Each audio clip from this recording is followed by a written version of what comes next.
Hey guys, in concluding this mini lecture series that I did today, I wanted to mention one important idea, which is why do we care about continuous functions?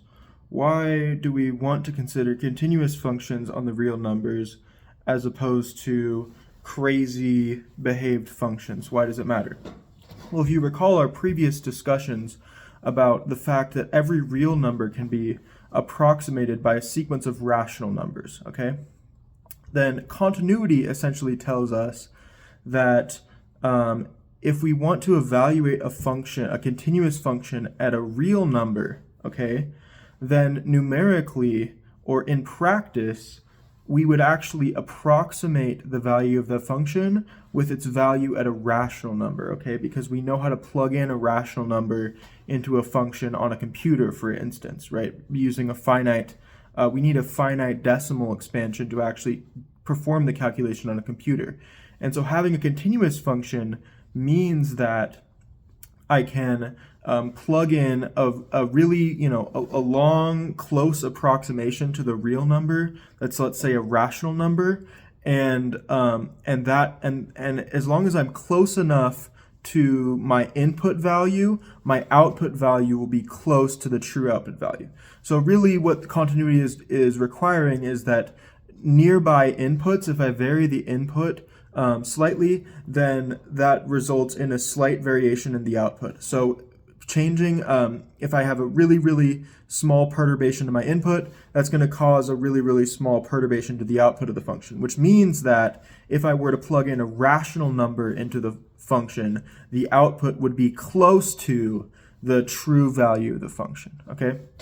So this is very important because it tells us that our computers are actually, accurately representing this function. If I gave you a completely random function where basically I said, okay, flip a coin, for every real number, flip a coin, and if the coin is heads, the function's value will be 1. If the coin is tails, the function's value will be -1. And then I said, okay, but I've done that. I've flipped every coin in the entire universe. I've flipped all the coins, so I have the function specified. I know what the function is, but on a computer, it would be impossible to calculate at an arbitrary real number, okay? So continuity is really important for numerical analysis because it tells us that, in fact, if we use an input that's an approximation, if we use an input that's just a rational number that's really close to the real number that we care about, then the output will remain accurate. The output will remain close to the true desired output of the function.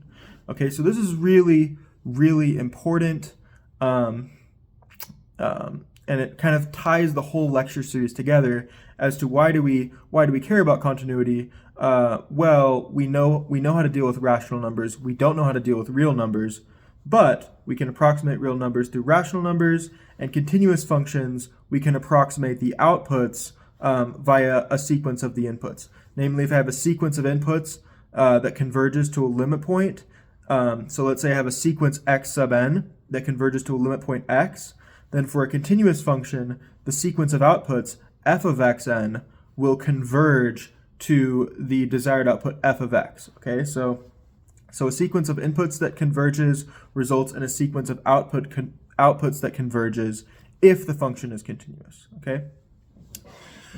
All right, so thanks everyone for watching, and have a great rest of your day.